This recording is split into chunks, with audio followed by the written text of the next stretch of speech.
So the first case here is an older case from 2001. And so in this instance, the landlord has lived in another country since 1982. The landlord claims he wants to move back into Canada and into his property as his wife needs surgery. The house has 5 units. 1 unit is a storefront of that, and 4 would be residential units. The property is in poor condition and would need substantial repairs to suit the wife's needs since she's medically unfit at this moment. The landlord at the tribunal presented no plans for renovation, nor could he tell the tribunal the cost to renovate the property. Further, even though the landlord claimed he was moving back to Canada, his wife did not come with him, and nor did he bring any of his possessions to when he came back for the tribunal hearing. So, and the other side is in 2000, the landlord and a realtor visited the property together to look at selling the property. And the landlord for 18 months has tried to evict the tenants 4 times. Could you imagine, Ashley, someone going after the tenants 4 times in 18 months? Have you ever heard of such? Unfortunately, yes. Wow. And it happens more frequently than what I think people realize. But yes, it happens. Now, question for you in that instance. Does the board not see each of these attempts and just see it as just the landlord trying to make one attempt after the other? Now, I can understand if it's lack of payment of rent or damage to the property, but I'm wondering if each time is just a new case that someone's trying a new thing to get the tenants out. Can the board look at the I trust the board to be able to look at the entire situation and say they're just trying to find a new way. They're getting smarter each time they bring an action. So the board does have the authority to assess the circumstances as a whole, and they often do, but it's important to know that regardless of what's going on with your desire to sell your property, there is still the ability to pursue valid legal causes of action, right? So sure, one could take the position, you were behind on your rent, so you got a notice. You caused some damage, so you got a notice. We tried to sell it and gave you an N12, so we gave you a notice, but then the sale fell through and you got to stay. All of these circumstances might look like exactly what you said, that we're throwing a bunch of things at the pile and we're trying to see what sticks, right? But there's a difference between that and pursuing valid causes of action. So I think that we need to make sure that there's a distinction there, but the board does consider those things when you present it to them, right? Because it's their job to be objective, and it's their job to sit there and make a decision based on what's presented to them, right? And that has to come out in the case that is presented by the parties involved. Perfect. And in this instance, the tribunal findings were that the landlord has not met the burden of proof in demonstrating that he had a genuine intention to move into the property with his wife. Rather, it would appear that he was trying to evict the tenants because he wanted to divest himself of the property, as he believed the value would be much higher if it was a vacant property. And I think that this could have gone a lot different for this individual. Had the individual decided that he was going to take the steps to get himself in a position to properly prepare the home to suit his wife's needs, for example. Had he been able to explain why she hadn't come back to Canada with him on his initial trip back? Maybe at that time she was unfit to fly, for medical reasons, right? But the tribunal can only consider the information and the evidence that is presented by the parties. And so this is the tribunal finding. But it might actually not be a reflection of the actual situation, but it's the decision that had to be made based on the evidence that was presented, which is why it's so important to make sure that you're properly prepared for your hearing. And I would say also properly represented for your hearing. I would agree with that. Yes, it's a lot easier to go to your matter prepared with someone who knows what they're doing and can help you present your case to the best of their ability, as opposed to trying to review a decision that you're not happy with. Exactly. Now, the next case we have is, in this instance, the landlord applied for an order to terminate the tenancy and evict using an N12 for their own use. So the tribunal found that the landlord had a genuine intention to move in the property. The member at the case, hearing the case, decided that they gave the tenants 120 days to vacate. The member hearing the case obviously has the discretion to determine the timeline. So even though the law says it's a minimum of 60 days, and even though the landlord had put down that they wanted to occupy that property after the minimum 60 days, and they had the intention to move into the property, the member hearing the case has the discretion to change the termination date. And the member in this instance exercised their discretion because the tenants claimed they cared for an elderly neighbor. Absolutely. So section 83 is the section of the RTA that allows the member to consider the tenant's circumstances. So this could mean their financial means. This could mean, you know, whether they have dependents in their care, young children, you know, elderly family members. In this case, they claimed that they cared for an elderly neighbor. And, you know, the member clearly accepted that that was the truth. And so they have the discretion to delay an eviction based on circumstances. And when they do that, they try their best to weigh the prejudice against each party to make sure that what they're doing is fair. So in this case, there probably would have been. Now, in the next case, we have a creative seller. So the landlord signs an APS to sell a multifamily building.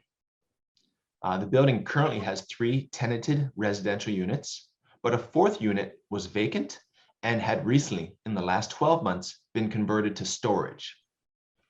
The landlord serves an N12 on the tenants to vacate the premises as the new purchaser wants to occupy the property entirely from themselves.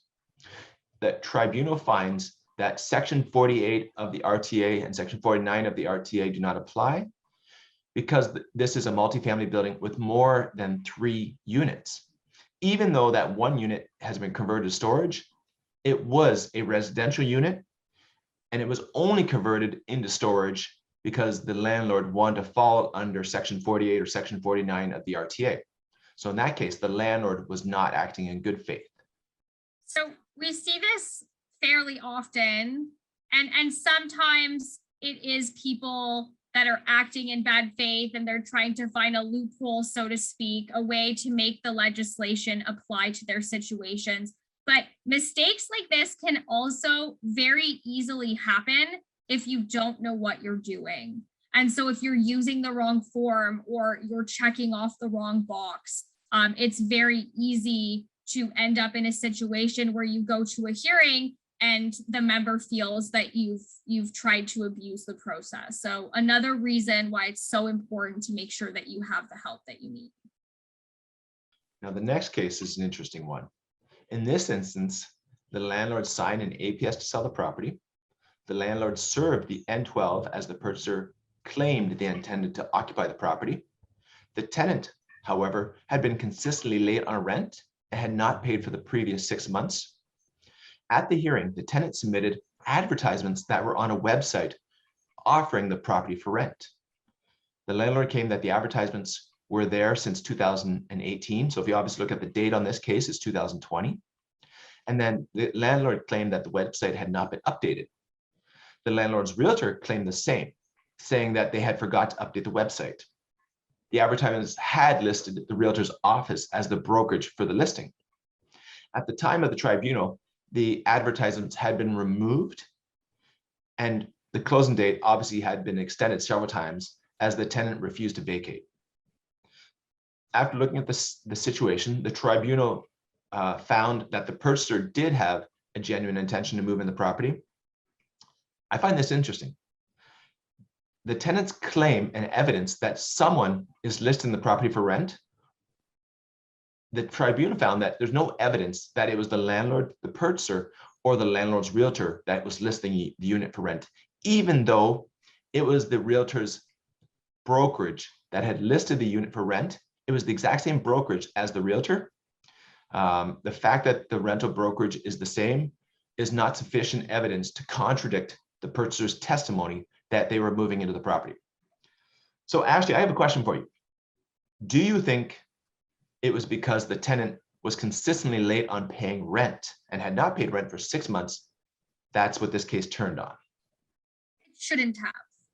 And I don't know that it did, but I also don't know that it didn't. And I have to say that because adjudicators try their best to be fair, but it doesn't mean that they don't sometimes have feelings towards a particular party that may, on occasion, lead them to maybe want to sway their decision one way or another. The comment that I have to make, though, is that a proceeding for non-payment of rent or for late payment of rent has no bearing on an N12, meaning the outcome of one does not necessarily, and it shouldn't, dictate the outcome of the other. They're still two completely separate legal processes. I actually think, though, that in this case, it just came down to credibility, okay? The member was not convinced by the evidence that was introduced by the tenant, right? We live in the age of technology, and some people are really, really good at making false listings on the internet or by putting information on the internet that's not true.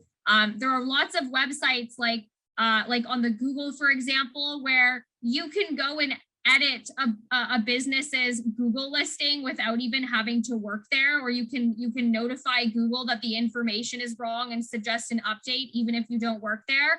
And that this is something that we deal with in the age of technology. And so obviously the testimony provided by the landlord and the purchaser and the real estate agent really made the member feel confident that there was a genuine intention, that there was no bad behavior going on of any kind. And so it would have come down to credibility.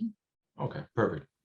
So the next case we have is where a tenant has lived in a property for about 30 years.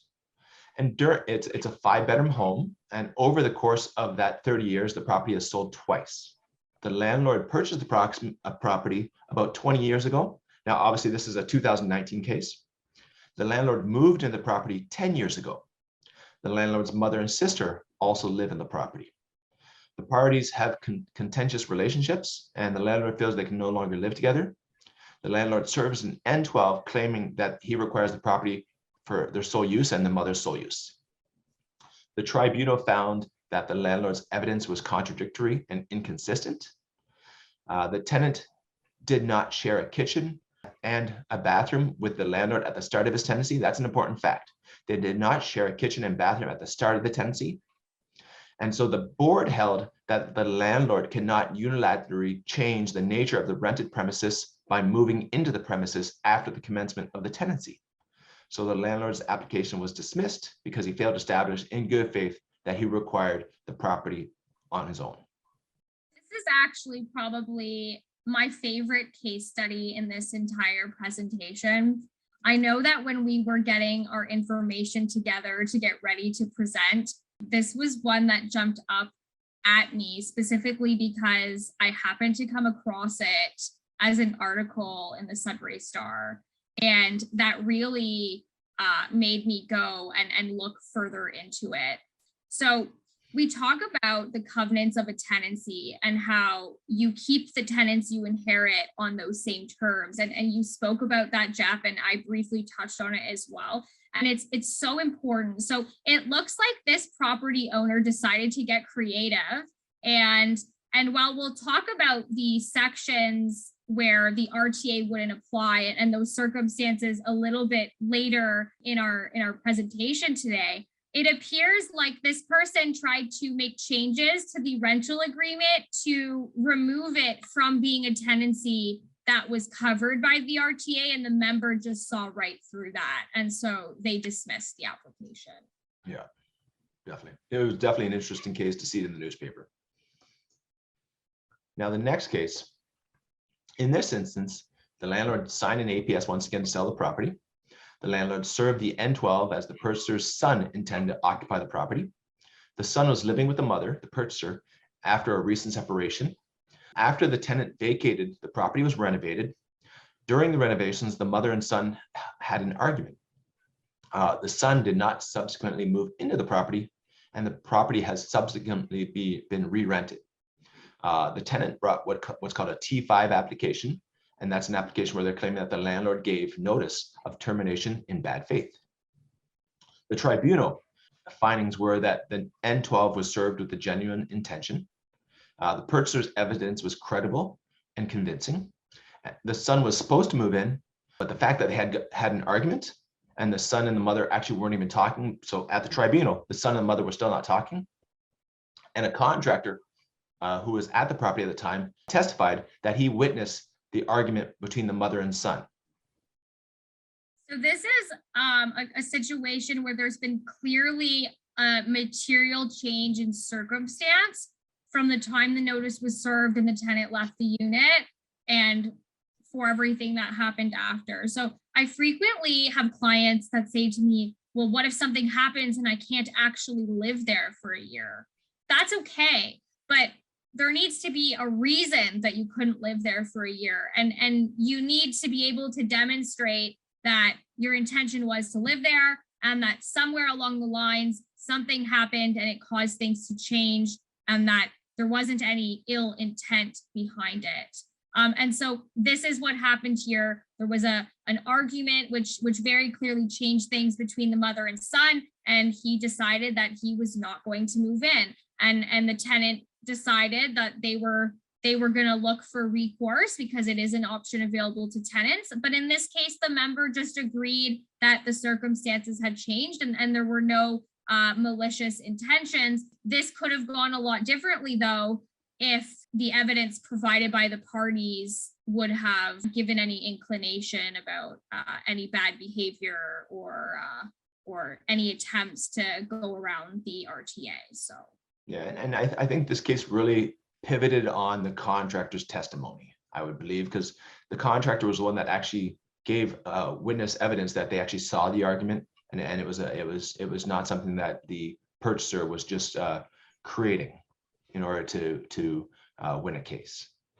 And the important thing too, right? The court tries and the board tries, and it's been long held that the relationship that you have with certain members of your family is something that is sacred. And so I think that most people would hold that, you know, you're not going to intentionally try and start a fake argument with your mom to not talk with her for 10 months just to try and win an LTV case, right? You would hope not. Perfect. So the next case we have here is a T5 case. So the last one we talked about was a T5 case, and this is another T5 case. But the reason why I want to show you this case is I want to show you what could go wrong if in the event the board decides against the landlord or purchaser. So in this instance, the landlord signed an APS to sell the property. The landlord served the N12 on the tenants as the purchaser claimed they intended to occupy the property. The tenants vacated as per the N12, the sale was completed, and the purchaser never moved into the rental unit. And then as of the date, the rental unit was still vacant. The tribunal found purchaser and never intended to move into the unit. The member accepted that the N12 was served in bad faith and that the tenant moved out as a result of that N12. This is the interesting part, and it's really good for you guys to know, landlords and realtors, sellers. The tenants were awarded the following: the difference in the rent for a period of 1 year. So the tenants moved out and they had to find another rental unit. That rental unit was more expensive. It was $645 more a month. So the tenants were awarded the difference, which is $7,740 for that difference in the rental unit. They were awarded moving expenses, and the board even gave what's called an abatement of $1,000 because the landlord had breached their use and enjoyment of the property. In addition, the board levied a fine. Now, they don't always levy a fine. Ashley's going to hop on this one, I know, but this was so grievous of an action that the board levied a fine of $1,500.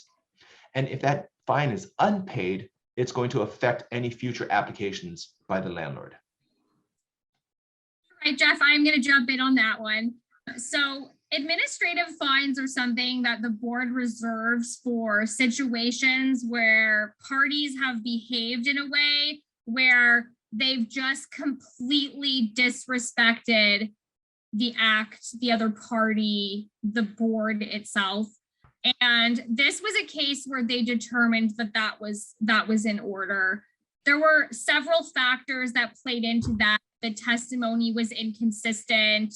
The evidence was at times contradictory. The purchasers were actually the superintendents of the former property owner, which also probably didn't look very good in the eyes of the member. Even though it was an above board transaction, it was fair market value. The agreement of purchase and sale, was flawless. It was very clear when assessing all of the circumstances, like we know the board can, that there was never an intention. It was always to re-rent it at a higher rent. And so they decided on the administrative fine because they believed that the landlords and the purchasers, they tried to do what they could to get around the rules in the act. And that's not a behavior that the board can take lightly or that they can allow to continue. So when you are issued an administrative fine by the board, they can actually refuse to hear any subsequent applications that you make until those fines have been paid. So, and it doesn't matter about the merits of that application. You could be owed $25,000 in rent from one of your tenants, but if you don't pay your fines by the date of the hearing, then Section 196 of the Act allows the board to just refuse to hear your application. Okay, I have a question for you. So the tenants were awarded the difference in the rent they paid. Now, does that take into consideration the property? So for instance, let's say the tenants were in this property, let's say it was a 1-bedroom and the tenants moved into, let's say, a 2-bedroom in a nice building with a pool. Is that taken into consideration? Yes, that is taken into consideration.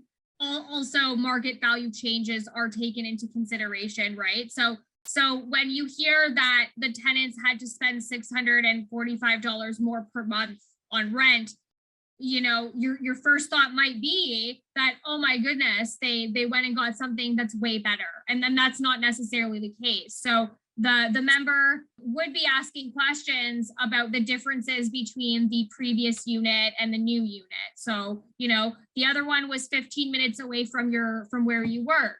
Where's this unit located? This one was in an apartment building. This is a house. That one had 2 bedrooms. This one has 3, right? So these are things that would be considered when determining what the fair difference is. So you're going to ask for the difference in the rent, but after probing the answers to some of these questions, the member might decide that, well, there were some other units in the vicinity that would have met your needs and been more comparable price-wise, right? And so that is taken into account. And I guess that would be where the landlord could then submit evidence pointing out that this difference in the price isn't substantiated because these other opportunities that were closer by were more comparable. Absolutely. Okay. And so we see here, this is the form, this is the T5 forms. This is the form that tenants can use where the landlord gave a notice of termination in bad faith. Okay. Now, all these forms can be found on the Landlord and Tenant Board website. We're going to talk about best practices at the end of this presentation, and there's an important part I want to make about these forms, okay? So we've talked a lot about buying a tenanted property and about how the tenants get to stay on the same terms. So this is what's known as security of tenure. So in Ontario, tenants have security of tenure. It means that at the end of their lease term expiry, they just continue on a month-to-month basis. Now, there are ways that would not be the case, right? Maybe they've decided they want to move on and they've given notice to leave at the end of their lease, or maybe there are some situations where the landlord has valid reasons to be applying for eviction. But generally speaking, model tenants, and even if you're not a model tenant, you have the right to stay month to month on the same terms. Okay, so your terms don't change, your rent doesn't go up, everything stays exactly the same. Okay. When we're terminating a tenancy, it's important that we understand that only the landlord and tenant board can actually evict a residential tenant in Ontario. So regardless of the situation and the stress and the frustration, we need to keep in mind that if the tenant doesn't want to leave on their own, the only way they're going to be forced to leave is if you have an order from the board. Okay, so I mentioned the tenant giving notice. Typically it's 60 days that they would give notice that they're leaving. There may be some circumstances where less notice is acceptable, and that's a topic for another presentation, which I'm sure we can talk to you about at a later time, but typically it's 60 days and they would be initiating that. So they'd be giving a written notice to leave, or as I mentioned, having a reason that we could evict them, like the N12 process, right? You're selling the property, the lease term is done, and the purchaser needs to live there. So those are all very valid reasons. So a lot of people buying tenanted properties that have below market rents wonder how they can go about raising those rents. And I hate to be the bearer of bad news, but if you're going to raise the rent, you have to follow certain criteria. So a really important thing that you need to know is that the rent can only be raised once every 12 months. And it's not 12 months from the day that you close on your transaction. It's 12 months from the date of the last rent increase.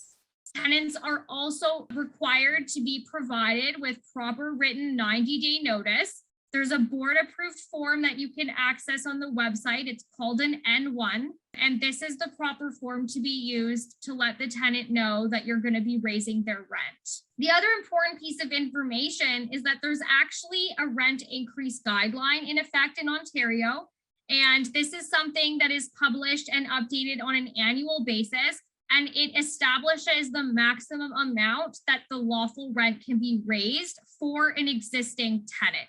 So if your tenant leaves and you're starting a new tenancy, this would not apply to you. But as long as your tenant is the same tenant, you have to follow this criteria.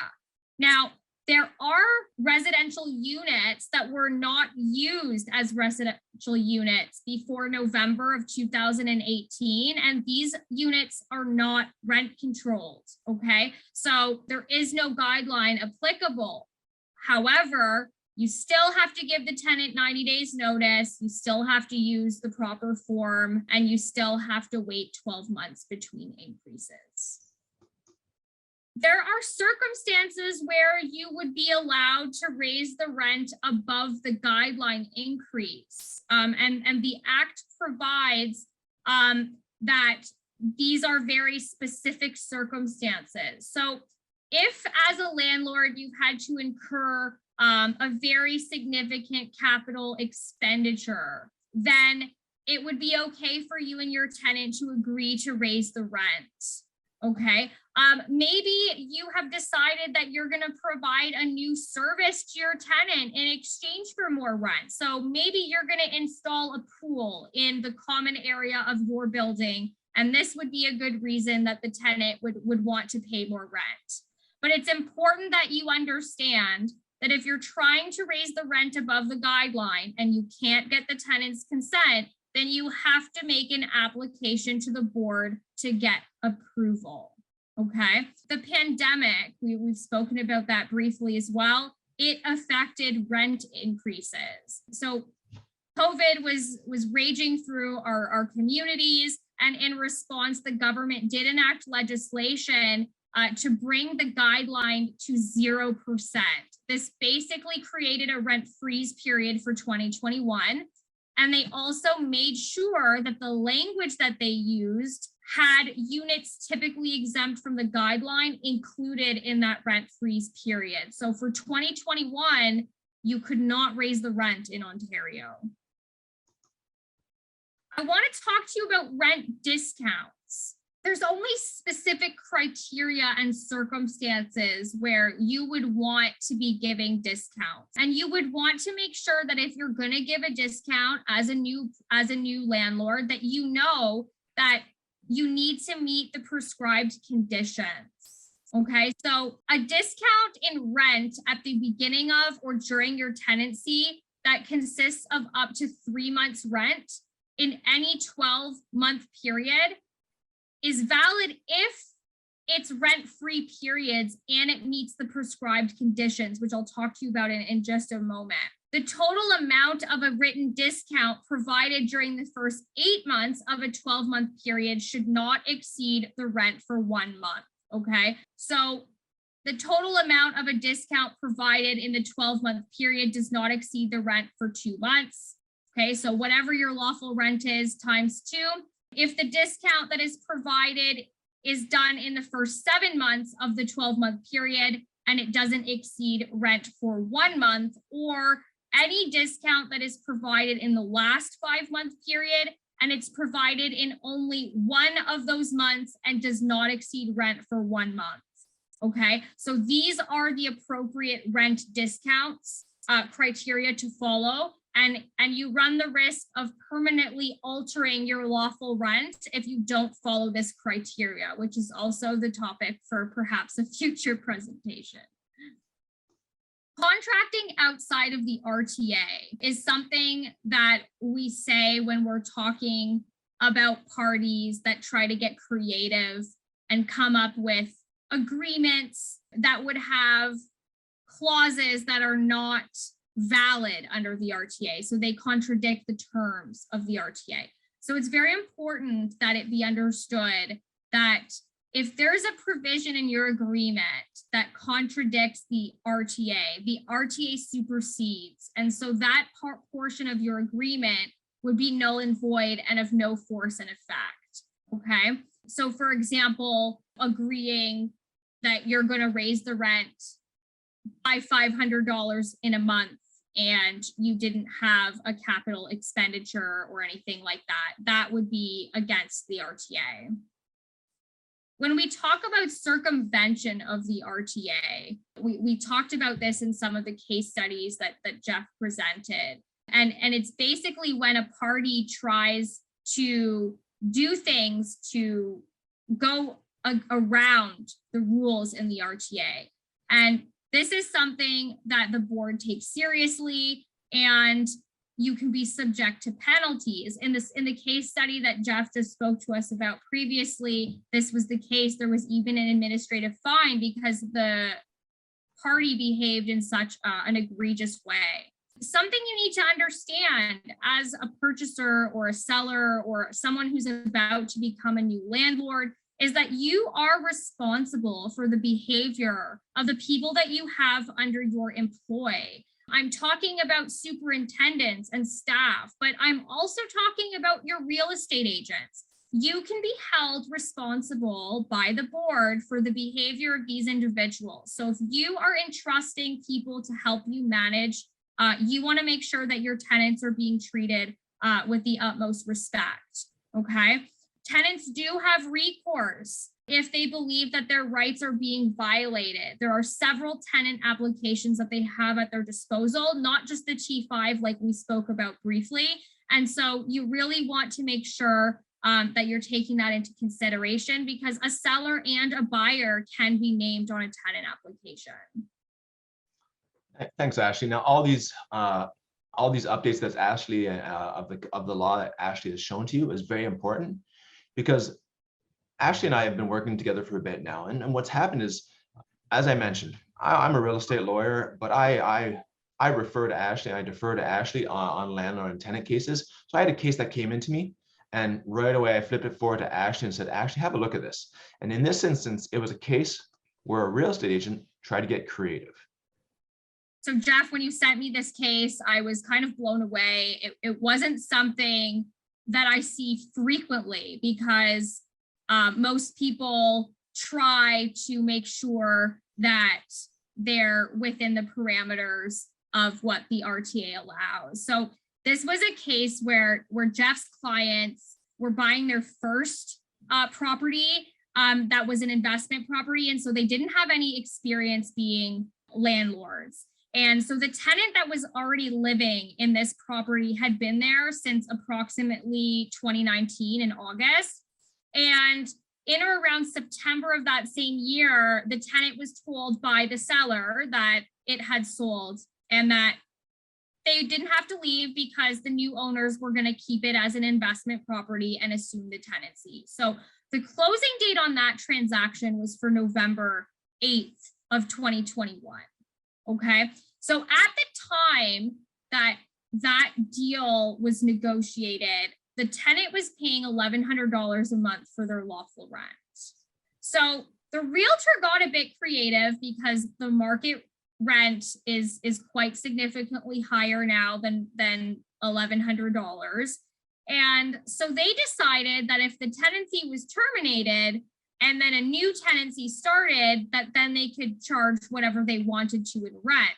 So the seller and the tenant agreed that the tenancy would terminate October 31st, and then they entered into a new tenancy agreement that would take effect for November 1st. And so the lawful rent went from being $1,100 to $1,500. Okay, there was a lease term in effect till August 28th. And then the seller also provided to the tenant a rent discount as a lump sum payment of $4,800. So the seller thought that by giving this lump sum payment to the tenant, that they were all in agreement that the act was being followed, that there would be no problem. Yeah, and what we see here is obviously the increase, that's a $400 increase per month on the exact same unit with nothing else being given in consideration, no difference, no renovations, no capital expenditures. So what it really was they wanted to make the rent look substantially more. So they had devised this plan, which the tenant was in agreement with. The tenant was fine with it because at the end of the day, they were getting the credit of $4,800. So it didn't affect the tenant at all.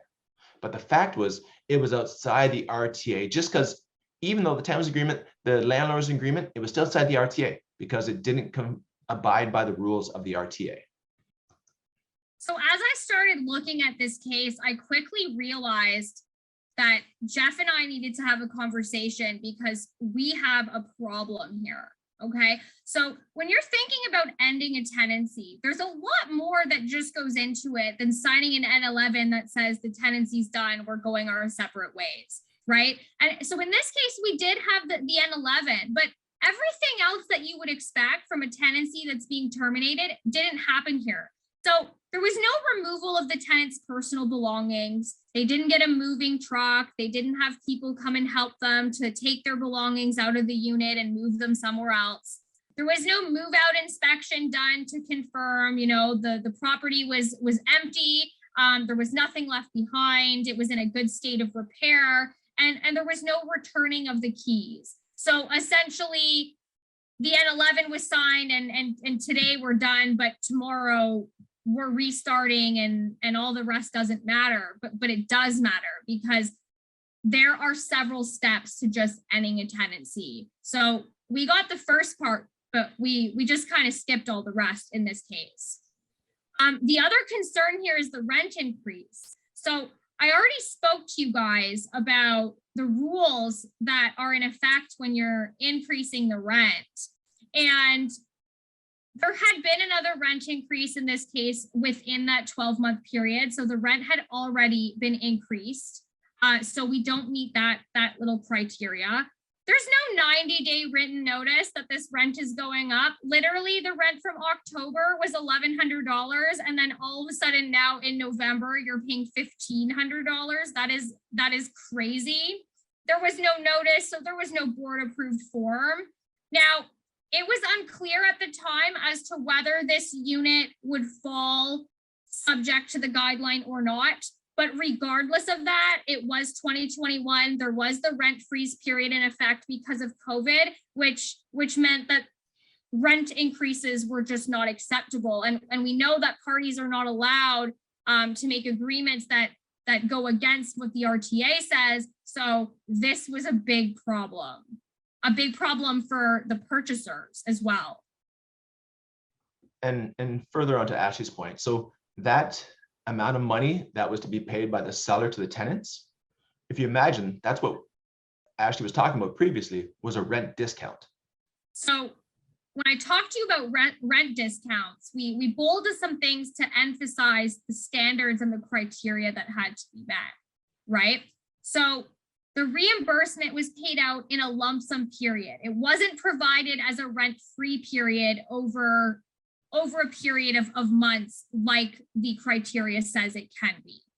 And it exceeded 2 months' rent. So it was absolutely not an appropriate rent discount. And so that was something that was done incorrectly. And while I understand the intention behind it, it was done wrong, and it left the parties in a situation of liability. So it's very clear that the realtor helped these people get creative, and that the agreements that were made violate the RTA. And the liability here is not only for the seller, but it's also for the purchaser, because the tenants could have technically gone back and filed an application with the board saying that the rent was increased illegally, and they could have claimed all that money back. And looking at the situation, I was concerned that the board would find that there was a clear intention to violate the RTA, and that would also throw the possibility of administrative fines into the mix. The rent would go back to being what it was before. You know, the difference in rent would have to be paid out to the tenant, even though the seller already gave that lump sum discount.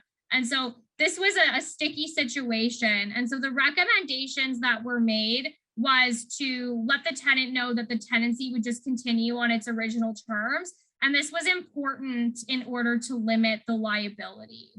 Yeah, and that's that. Thank you, Ashley, because that's a very important part, was that in this instance, the $4,800 that would have been paid to the tenant would have been able to keep it, bring an application to the landlord and tenant board, pointing out that everything was done incorrectly, the rent increase and all that, and they still would have been able to get their rent returned to the $1,100, plus keep the $4,800. That's the important part. So if the tenant was malicious in that sense, let's say a year down the road, they say, okay, we took advantage of this, now we're going to go back to the board and fight them on this. They could have got everything returned to what it would have been, and been able to keep that $4,800 and got the rent back to the $1,100. And if they had paid the additional $4,800 over the year, they would have been able to get that back too. Right. So as long as it's done within that 1 year period, that is something that was absolutely on the table. So while I was concerned about the liability from, the RTA standpoint, and the liability from the tenant and the fines, I was also a little in over my head because I don't deal with real estate. It's not within my scope. So now I was in a position where I was thinking, how does this affect the sale transaction? And so that's why Geoff and I really had to work so closely on this one. Yeah, and that from my perspective, the concern was that because I was representing the purchaser. So I didn't want the purchaser entering into a situation where they could now be found liable for the creativity that was created in order to get the deal to be closed. So that's, as we see here, this is an interesting case where the realtor got creative. Now, I'm not blaming the realtor. It was brought to us, and we don't know if it was the realtor, the landlord, but this is just a case that was creative. And I would say this is something you do not want to do, right? It's not, in the end, it's not beneficial to any of the parties. And it took a lot of work for us to figure out how to correct this at the end of the day, because we had to work with the other law firm to point out that this all had to change, right? So best, if you have questions, obviously reach out to an expert, because we're here to guide you guys, okay? So as much as you want to be creative to get the deal done, expert advice and expert representation and guidance will go a long way. The next case I have is one I sent to Ashley. So we briefly spoke earlier about situations where the RTA wouldn't apply. And when we were talking about creating the presentation, the whole idea was worst roommates and nightmare situations that can happen. And so Section 5 of the RTA has a provision in it where a living accommodation whose occupant or the occupants share a bathroom or a kitchen facility with the owner's spouse, child, parent, spouse, where the spouse or child or parent lives in that building that is located, that makes it exempt from the act. So the RTA doesn't apply, which means all of the protections that tenants would have, they don't have in this situation. And that can make things really tough. Yeah, so obviously if sharing a bathroom or kitchen facility, it's not a residential tenancy, it's an occupancy, right? So it doesn't fall under the RTA. And so the case I brought to Ashley was an interesting one. So basically what happened is this young couple decided to buy their first home, and it's a fairly large home. It has 3 levels. So on the main floor, you had the kitchen, the laundry, the main bathroom. And then there was a top floor that had a master bedroom, an office, and a powder room. And then there was a basement.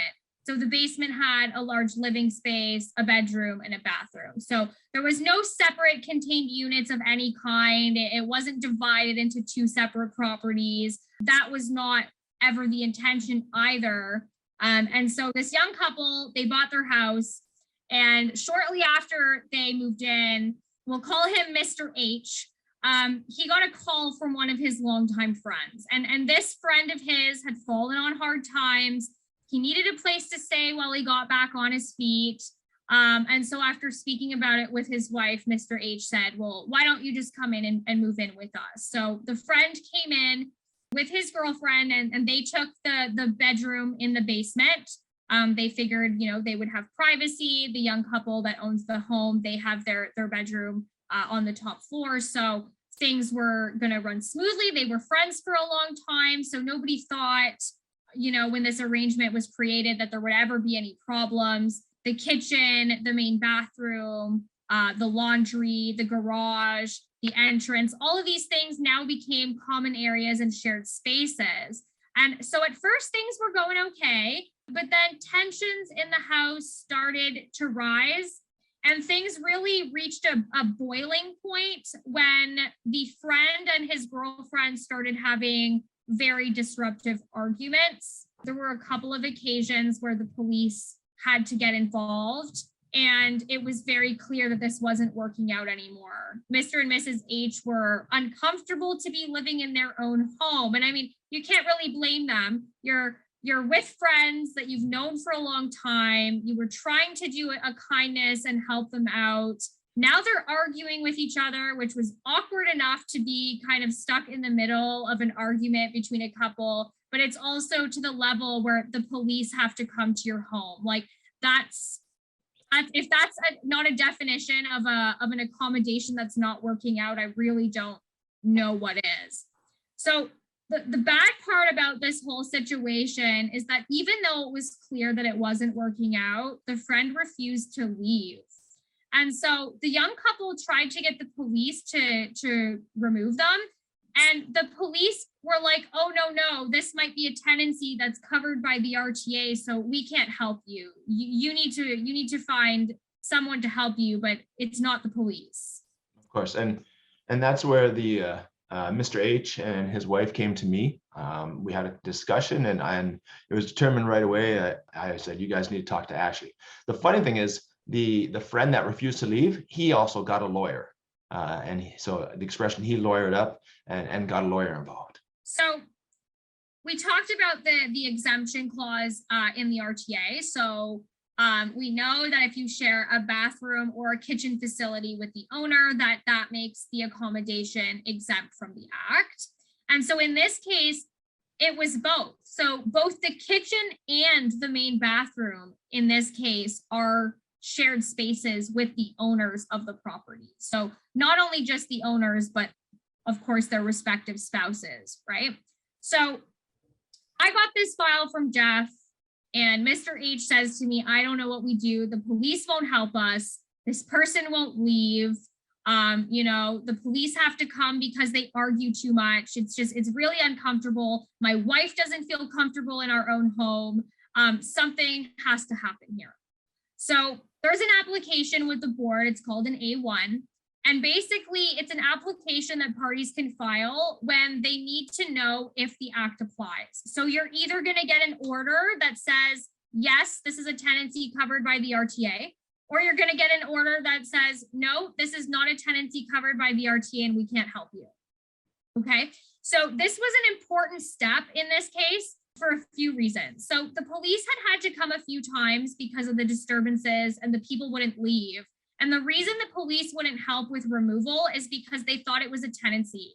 So having an order that you can show the police that says, look, these people are not tenants. This is not a situation where they're protected by any sort of tenant rights. Here's the paperwork that I can show you. They've been asked to leave and they won't.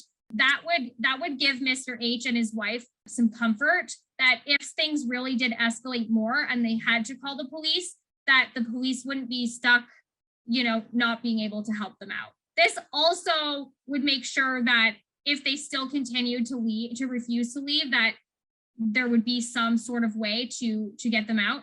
And it also gives them peace of mind because, like Geoff said, this tenant, or I don't even want to call him a tenant. I really wanted to call him a paying house guest. So this was really important because this is not a tenancy. And these paying house guests, because that's what they are, they got a lawyer, as Geoff mentioned. And we wanted to make sure that Mr. H and his wife were protected from any claims of any wrongdoing, any allegations of wrongful eviction or, breach of contract, so that if anything else came to light, that they had something that they could use in their defense.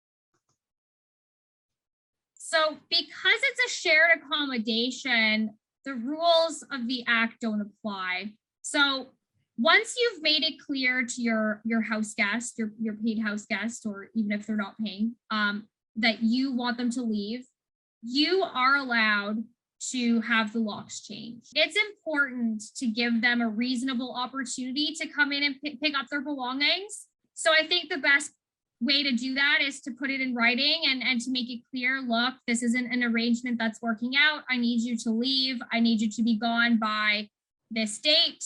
Please make sure that you take your stuff with you. Change the locks when that day comes and goes. And then just make sure that you're reasonable. If they leave some stuff behind, maybe they can't take it all in one load. Just make sure that if they're making attempts to get in contact with you to get those things back, that you're being reasonable with them.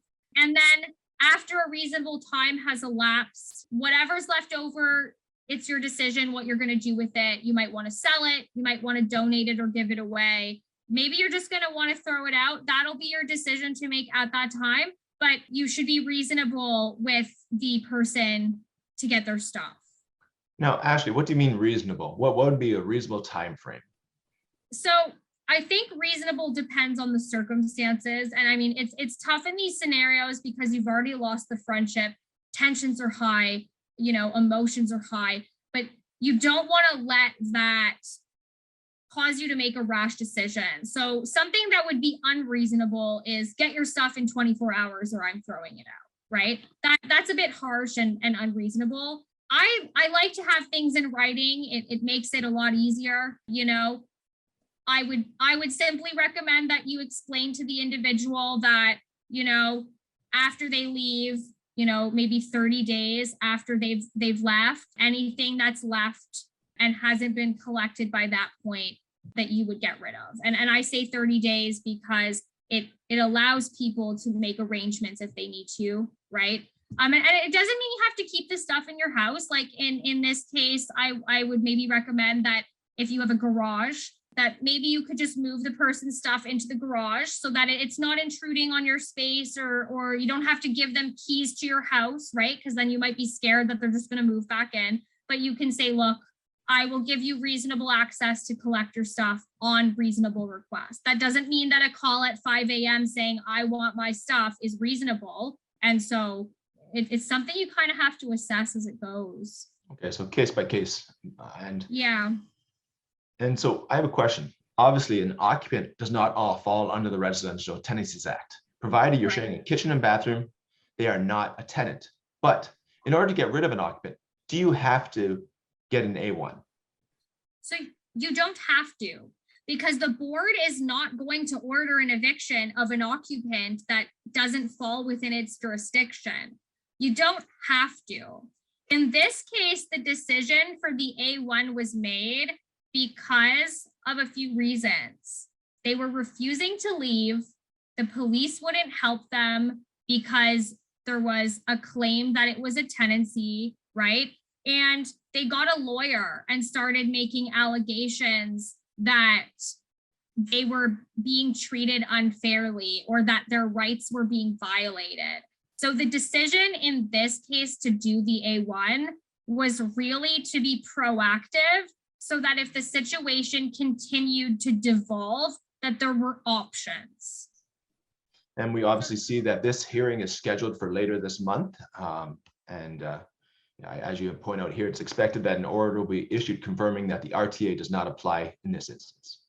Absolutely. And I mean, this is a case where we're going to show up to the board like we would on any other file, and we're going to present evidence, and we're going to have Mr. H adduce verbal testimony in support of the fact that this is a shared accommodation and that therefore the RTA doesn't apply, and that that's what the order should read.